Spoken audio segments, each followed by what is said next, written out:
네, 오늘 말씀은 사도행전 26장 24절에서 29절까지입니다. 바울이 같이 변명하매 벳소가 크게 소리내어 이르되 바울아 내가 미쳤도다. 내 많은 학문이 너를 미치게 한다 하니 바울이 이르되 벳소 각하여 내가 미친 것이 아니요 참되고 온전한 말을 하나이다.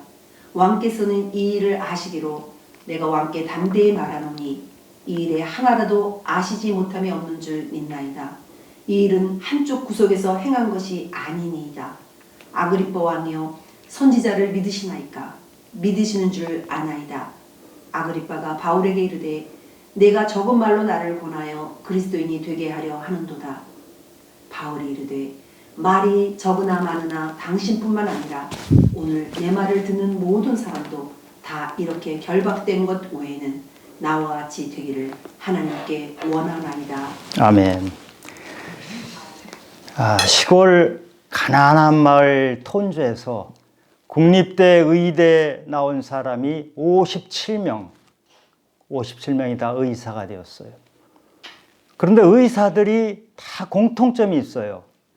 환자들이 오면은 어디가 아프십니까? 이렇게 묻기 전에 환자들 손을 두 손으로 따뜻하게 감싸 안는 일부터 시작합니다. 그래서 사람들이 하도 이상해서 물어봤어요. 왜 여기 의사들은 이렇게 환자가 어디 몸이 아프냐 하는 거 묻기 전에 환자를 이렇게 따뜻하게 두 손으로 감싸줍니까? 의사들이 하는 말이 이태석 신부님이 그렇게 하셨어요. 그렇습니다. 이태석 신부는 2010년 대장암으로 이 세상을 떠났습니다. 그러나 자기하고 똑 닮은 사람들을 곳곳에 심어놨습니다. 그 사람들은 이태석 신부가 하던 그대로 따라했습니다. 이태석 신부는 말 대신에 삶으로 그 어린 아이들에게 너희도 나처럼 살아라 이렇게 무언의 말을 했던 것입니다. 이것은 이태석 신부의 다큐멘터리 부활에 나오는 장면입니다. 오늘 우리는 죄수의 몸으로 두 손에는 수갑을 차고 있지만 재판석에 앉아있는 최고 권력자들에게 그대들도 나처럼 되기 원하오 이렇게 당당하게 권면하는 바울을 만납니다. 오늘 상황이 어떤 상황인지 잠깐 보겠습니다. 베스도 총독이 바울을 로마 황제에게 보내기로 되었습니다. 바울이 상소를 했기 때문에 로마 황제에게 보내야 하는데 황제에게 보내려면 바울의 죄가 무엇인지를 적어서 보내야 되는데 도무지 바울의 죄가 무엇인지 알 수가 없어요. 자기가 보기에는 아무리 봐도 무죄인데 죄가 있다고 하니 무엇인지 좀 알아봐야 되겠는데 너무 알 수가 없으니까 너무 고민이 됩니다. 그런데 마침 그때 아그리빠 왕, 분봉왕이죠. 아그리빠 왕이 아내와 함께 베스도 총독에게 인사를 하러 옵니다. 마침 잘 되었어요. 아그리빠 왕은 유대인의 피가 절반 이상 섞여 있는 사람이고 유대 실정을 잘 알고 유대의 종교에 대해서도 너무너무 잘 알아요. 그래서 아그리빠 왕과 함께 바울을 신문하면 바울의 죄가 무엇인지 밝혀지겠구나. 이래서 베스도 총독은 아그리빠 왕 그리고 당시 권력자들이 모두 모여서 바울을 신문합니다. 바울이 이렇게 말을 합니다. 나의 과거는 예수 믿는 사람들을 핍박하던 과거였습니다.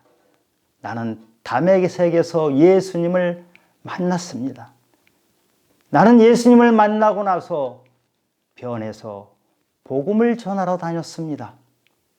바울이 이렇게 말을 했는데 바울의 말을 들은 사람들이 반응이 오늘 나오는 것입니다. 베스도 총독은 바울더러 너 미쳤구나 이렇게 반응을 합니다. 아그리빠 왕은 네가 나를 전도하고 있구나 이렇게 말을 합니다. 그런데 베스도 총독이 너 미쳤구나 하는 것이 상당히 충격받은 그런 표정으로 당황해서 하는 말입니다. 아그리빠 왕도 매우 당황해서 몸을 뒤로 빼가면서 이렇게 하는 말입니다. 지금 바울은 2년이나 가이사랴 감옥에 갇혀 있었어요. 얼마나 초췌했겠습니다. 입고 있는 옷도 아마 허름하고 더럽고 그런 옷을 입고 더군다나 수갑까지 차고 있는 바울은 지금 매우 당당합니다. 그런데 심판석에 있는 사람들은 당황해서 어쩔 줄을 몰라 하고 있어요. 뭔가 바뀐 것 같아요. 심판석에 있는 사람들은 아마 그 자리가 매우 높은 자리였을 것 같아요. 거기 앉아서 신문을 하고 있고 바울은 수갑을 찬 채로 밑에 서서 지금 말을 하는데 바울은 떳떳하게 담당하게 이렇게 말을 하고 있어요. 신문을 하는 사람과 신문을 당하는 사람이 뒤바뀐 것 같아요. 빌라도 총독이 예수님을 재판할 때 이랬습니다. 요한복음 19장에 보면 예수님을 재판하던 빌라도 총독이 너무 두려워했다 이런 표현이 나옵니다. 어떻게 돼서 이런 광경이 펼쳐졌나 좀 알아보겠습니다. 지금 베스도 총독이 바울아 네가 공부를 많이 했는데 너 미쳤구나. 이 말은 우리가 보통 미쳤다고 할 때 미쳐서 정신병원에 가야 되겠구나. 이런 것하고는 종류가 다른 것이에요. 베스도 총독이 바울이 하는 말을 들어보니 자기 상식으로는 이해가 안 돼요. 우리가 너무 이해가 안 되는 말을 들을 때는 너 미쳤구나 이렇게 표현하잖아요. 베스도 총독은 매우 합리적인 사람입니다. 상식적인 사람이에요. 상식적이고 합리적인 베스도가 보기에 바울이 하는 말과 바울이 하는 그 말의 어떤 삶이 자기가 이해할 수가 없는 것이기 때문에 너 미쳤구나 이렇게 말했던 것이에요. 베스도 총독이 이해하지 못하는 바울의 말과 바울의 삶이 어떤 것이었을까요? 먼저 베스도 총독은 바울이 전한 복음이 무엇인지 알 수가 없었어요. 23절에 보면 그리스도가 고난을 받으셨고 죽은 자 가운데서 다시 살아나셨다. 이게 바로 복음의 핵심입니다. 복음을 가장 간단히 말하면 두 단어로 요약이 되죠. 십자가와 부활입니다. 바울은 이것을 전했거든요. 근데 그리스도란 말은 구원자란 말이에요. 메시아란 말인데 구원자가 십자가에 매달려 죽었다. 이게 지금 베스도의 상식으로서는 이해가 되지 않아요. 베스도는 로마 사람이잖아요. 로마에는 신이 너무너무 많아요. 그 신들은 다 능력이 대단합니다. 뭔가 특출한 능력을 가지고 있는 것이 신인데 구원자라고 하는 사람이 그 맥없이 십자가에 매달려 죽어버렸는데 구원자라고 하면서 섬기고 믿고 전하고 다닌다는 것이 이해가 되지 않는 것이에요. 베스도는 전쟁에서 잔뼈가 굵은 사람이에요. 싸움을 하려면은 칼을 가지고 싸워서 이겨야 되잖아요. 근데 예수님은 아무것도 가진 것이 없이 십자가에서 죽었어요. 베스도는 이런 분이 구원자로서 우리를 구원한다니 십자가에서 죽었다면 자기도 구원 못한 거 아시냐 이렇게 생각을 했던 것이에요. 베스도 총독이 또 하나 이해하지 못한 것은 바울의 삶이에요. 바울이 어떤 사람인지 베스도 총독은 이미 알고 있어요. 가말리엘 문화에서 공부를 엄청 한 사람으로 알고 있거든요. 그리고 산헤드린 공회원인데 최연소 공회원이에요. 말하자면 국회의원이에요. 그리고 로마 시민이에요. 더군다나 태어나서부터 로마 시민이면 금수저예요. 그리고 바리새파 지도자입니다. 종교 지도자예요. 세상에서 갖출 수 있는 건 다 갖춘 사람이에요. 부귀영화를 얼마든지 누리면서 살 수 있는 이런 사람이 도대체 예수가 뭐길래 그 전한다고 그 고초를 당하고 감옥에 갇히고 이렇게 수갑을 메고 죄수의 자리에 서 있느냐는 것이죠. 그래서 바울은 이해할 수가 없는 것이에요. 너 미쳤구나 이런 것이에요. 근데 성경에 나오는 믿음의 사람들은 안 믿는 사람들이 보기에는 미쳤다고 보이는 사람들이 참 많습니다. 노아는 어떻습니까? 노아는 방주를 만들었는데 길이가 자그마치 135m, 높이가 14m, 120년 동안이나 강이나 바다에서 배를 만든 것도 아니고 높은 산 위에서 세 아들과 함께 그것을 만들고 있으니 다른 사람들이 보기에 이해가 안 되는 것이죠. 그러면 미쳤다고 합니다. 아브라함은 어때요? 하나님께서 네 고향 땅을 떠나라. 그래서 떠나는데 갈 바를 알지 못하고 떠났다 그래요. 떠날 때 아브라함의 나이가 75세예요. 그 정도 나이면은 집을 떠나는 것도 두려운데 어디로 가는지도 모르고 무작정 갔다? 정말 이해가 안 되는 그런 장면이죠.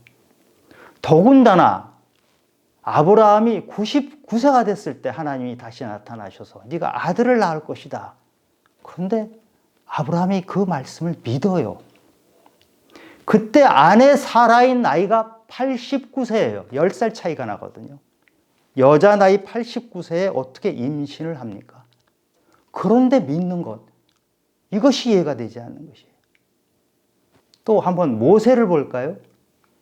모세가 바로를 찾아가서 내 백성을 다 내놔라 이럽니다. 모세는 살인자가 돼서 도망쳤던 사람이잖아요. 바로를 찾아가면 바로가 붙잡아서 사형을 시킬지 어쩔지 알 수 없는 그런 상황인데 바로를 찾아가서 백성 내놔라. 당치 않는 말이잖아요. 그때 히브리 노예 숫자가 200만 명이 넘었다고 하는데 이집트에서 히브리 노예 200만 명 이상을 빼내버리면 이집트 경제가 파탄이 나버려요. 바로가 그 말을 들어줄 턱이 없어요. 그런데 바로 앞에 당당히 서서 지팡이 하나 들고 가가지고 큰 소리치고 있는 것이죠. 이해가 안 되는 장면이죠. 다윗은 어때요? 작은 꼬마 다윗이 골리앗과 맞짱 뜨잖아요. 골리앗은 키가 2m 80, 갑옷의 무게만 해서 50kg가 됐다고 하는 거인입니다. 그 거인과 맞서는 다윗은 조그만 꼬마인데다가 돌멩이 5개 들고 덤비고 있어요.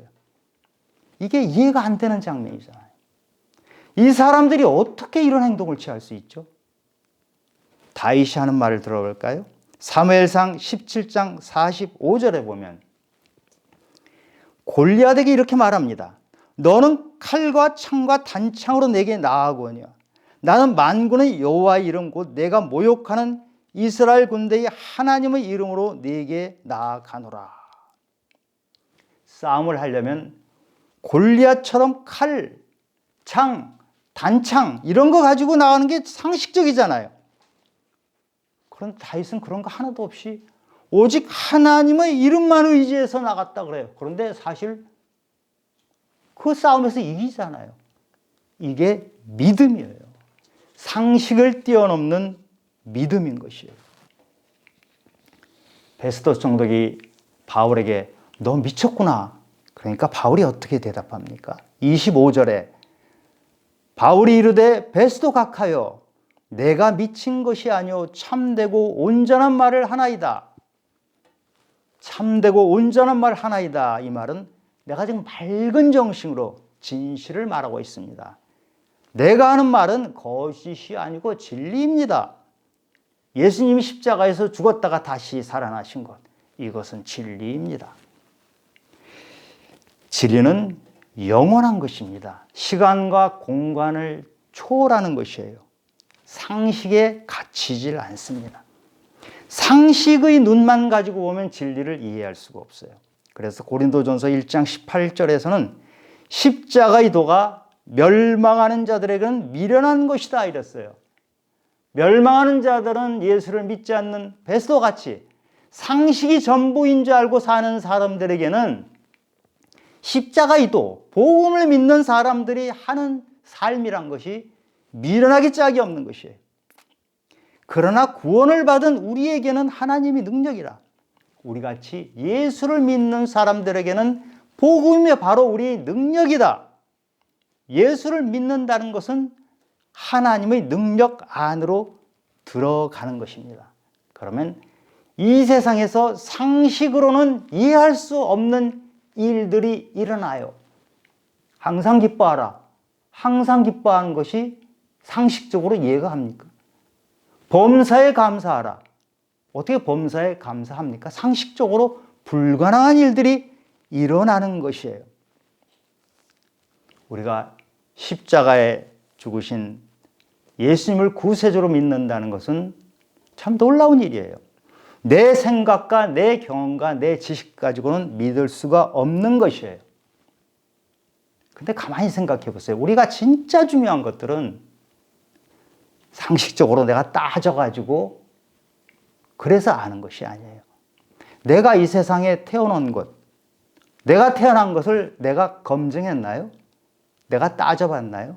아니잖아요. 나의 부모님, 그분들이 나의 부모님이란 것을 내가 따져봤어요? 검증해보지 않았잖아요. 내가 지금 지구에 사는 것, 내가 지금 대한민국에 사는 것, 그냥 믿는 것이에요. 콜럼버스가 신대륙을 발견했죠. 당시 사람들은 바다를 쭉 계속 가면 마지막에 낭떠러지가 있다. 바다를 계속하면 낭떠러지로 떨어지기 때문에 바다 멀리 가지를 못했어요. 그런데 콜럼버스는 바다를 계속 가면 대륙이 나올 것이다. 낭떠러지가 아니고 대륙이 나올 것이다는 믿음을 가지고 갔던 것이 이게 믿음이에요. 이거는 상식이나 지식이나 경험 가지고 되는 것이 아니고 믿음이 있었기 때문에 기존의 다른 사람들이 상식적으로 가지고 있는 것을 뛰어넘어서 콜럼버스는 신대륙까지 갔던 것이에요. 우리의 믿음은 상식 너머에 있는 것이에요. 하나님이 먼저 우리에게 찾아오시는 것이에요. 아래로부터, 나로부터 시작해서 내가 찾아가는 것이 아니고 하나님께서 위로부터 우리에게 내려오시는 것. 그래서 은혜라고 해요. 철학은요, 많이 어렵다고 해도 철학을 공부하고 또 공부하고 책을 보고 하면 이해가 많이 돼요. 그런데 우리 믿음이라는 것은 시간을 많이 써서 공부해서 되는 것이 아니에요. 왜냐? 다른 세계로 넘어가야 되기 때문에 그래요. 담장을 넘어뜨리고 뚫고 넘어가는 것이기 때문에 상식과 경험과 지식 가지고 공부해서는 되질 않아요. 그래서 우리가 예수를 믿는 이 믿음은 하나님의 초청이에요. 그리고 하나님의 선물이에요. 베스도처럼 상식의 눈으로만 세상을 살아온 사람은 이 믿음 안으로 들어갈 수가 없는 것이에요. 구세주를 못 믿는 베스도가 부활을 어떻게 믿겠습니까? 예수님 살아계실 때 내가 죽었다가 3일 만에 부활할 거란 얘기를 여러 차례 하셨는데 제자들은 무슨 말인지 못 알아들었어요. 자기 상식의 너머에 있는 것들은 사람들이 들어도 못 알아들어요. 부활도 마찬가지예요. 고린도전서 15장에 보면 부활하신 예수님이 제자들만 아니라 일시에 500명에게 보였다. 그리고 동생 야고보와 사도 바울에게도 보이셨다. 이렇게 증거하고 있어요. 부활은 우리 논리나 상식이나 지식으로 알게 되는 것이 아니고 실제 살아나신 증거가 있고 증인이 있는 것이 바로 부활이고 사복음서에 모두 예수님이 부활을 기록하고 있어요. 의심 많은 도마는 예수님이 처음 부활하셔서 제자들을 찾아오셨을 때 그 자리에 없었어요. 다른 제자들의 얘기를 듣고 도마가 그러잖아요. 내 손가락으로 그 못자국에 찔러보고 또 이게 옆구리를 찔러보지 않고서는 나 못 믿는다. 그런데 예수님이 부활하신 예수님이 다시 찾아오셨을 때 도마는 나의 하나님이시여 주님이시여 그 앞에 무릎을 꿇습니다. 부활은 우리가 이렇게 해서 알게 되는 거예요. 내 앞에 실제로 드러나는 것. 내가 내 논리야 내 상식으로 해서 아는 것이 아닌데 베스도는 상식만 가지고 살았던 이 사람이 예수님이 다시 살아났다. 이것을 이해할 수가 없는 것이죠. 아그리빠 왕은 바울에게 네가 지금 나를 전도하고 있냐 이렇게 말했잖아요. 거기에 대해서 바울은 이렇게 말을 해요. 29절에 바울이 이르되 말이 적으나 많으나 당신뿐만 아니라 오늘 내 말을 듣는 모든 사람도 다 이렇게 결박된 것 외에는 나와 같이 되기를 하나님께 원하나이다. 이 얼마나 당당한 말입니까? 지금 바울은 죄수의 몸이에요.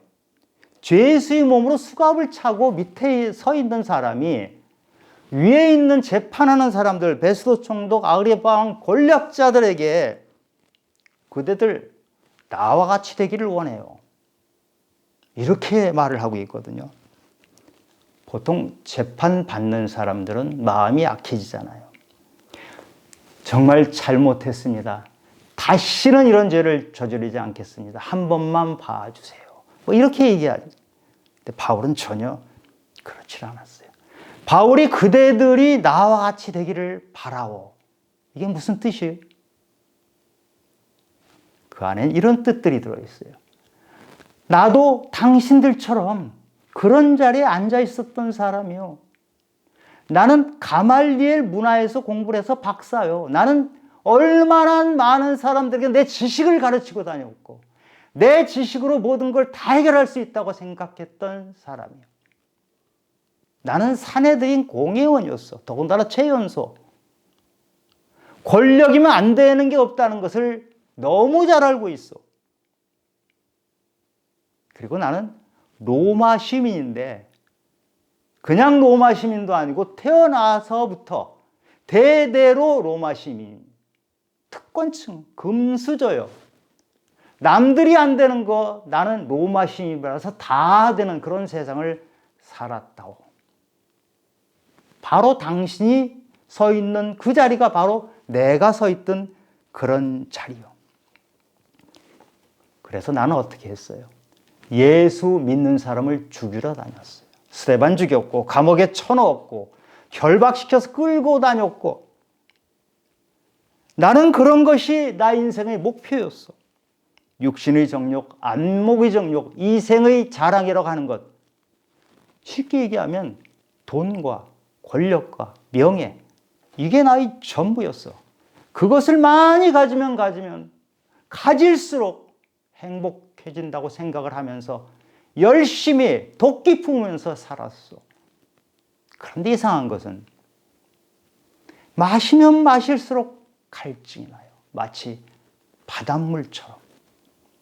먹으면 먹을수록 배가 고파요.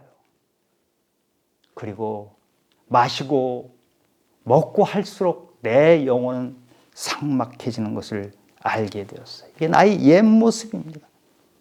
여러분이 서 있는, 여러분 권력자들이 서 있는, 재판하는 당신들이 서 있는 자리가 바로 내 자리요. 나도 당신들처럼 자랑하고 다녔어. 그런데 지금 나는 예수 그리스도의 십자가 외에는 자랑할 것이 없소이다. 지금 그대들이 붙잡고 있는 것이 무엇이요? 그 뭐 대단한 것을 붙잡고 있는 것 같지만 잘 생각해 보시오. 솔로몬은 이 세상의 부귀영화를 다 가졌던 사람이지만 뭐라고 얘기했습니까? 헛되고 헛되며 헛되고 헛되니 모든 것이 헛되다. 이렇게 얘기를 했어요. 여러분 복음서에 보면 니고데모가 나오죠. 니고데모는 모든 걸 다 가졌던 사람이에요. 그 니고데모가 한밤중에 예수님을 찾아왔어요. 갈증 때문에 찾아온 것이에요. 여러분, 재판 자리에 앉아있는 여러분, 그 자리에 계속 머물러 계시지 말기 바랍니다.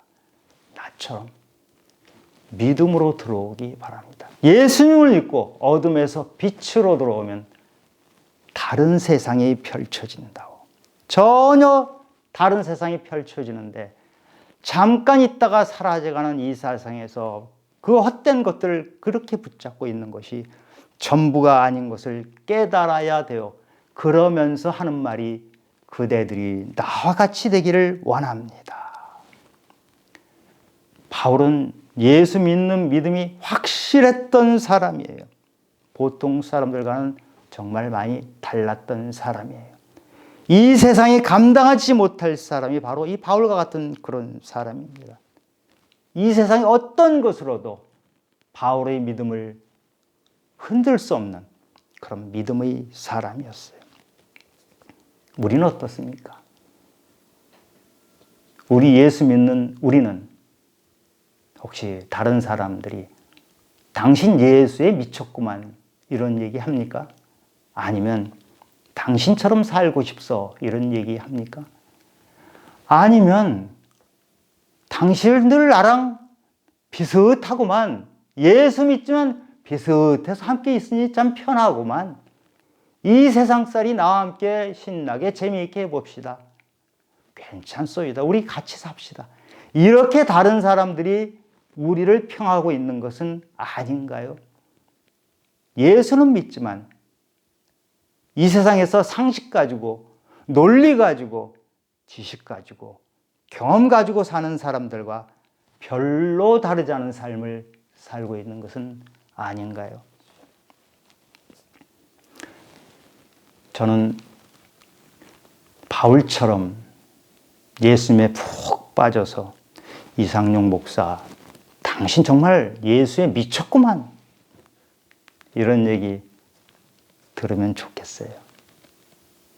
제가 여러분들 그리고 다른 많은 사람들에게, 여러분 예수 믿고 사는 나의 삶을 보시고 여러분도 나처럼 되시기 바랍니다, 바울처럼 그렇게 얘기할 수 있으면 좋겠어요. 그런데 저는 제가 어떤 사람인지 저는 알잖아요. 아직은 턱도 없어요. 아직은 갈 길이 너무너무 멀어요. 그러나 제가 예수님을 닮아가면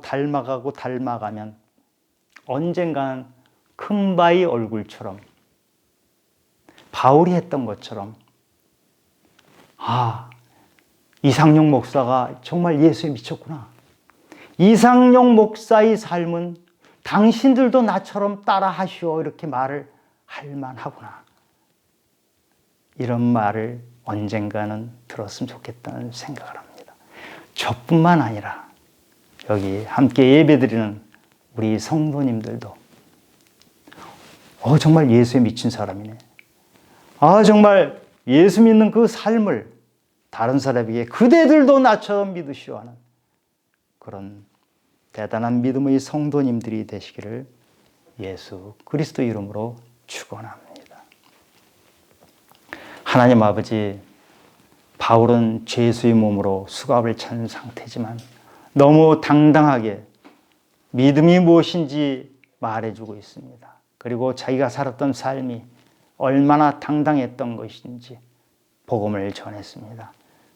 아버지, 우리도 예수 믿는 우리 삶이 다른 사람들 보기에 진짜 그리스도인이구나, 정말 진짜 그리스도인의 삶이 어떤지 내가 당신의 삶을 보고 분명히 알았소이다, 이런 답을 들을 수 있는 그런 성도가 되기를 예수 그리스도의 이름으로 축원합니다.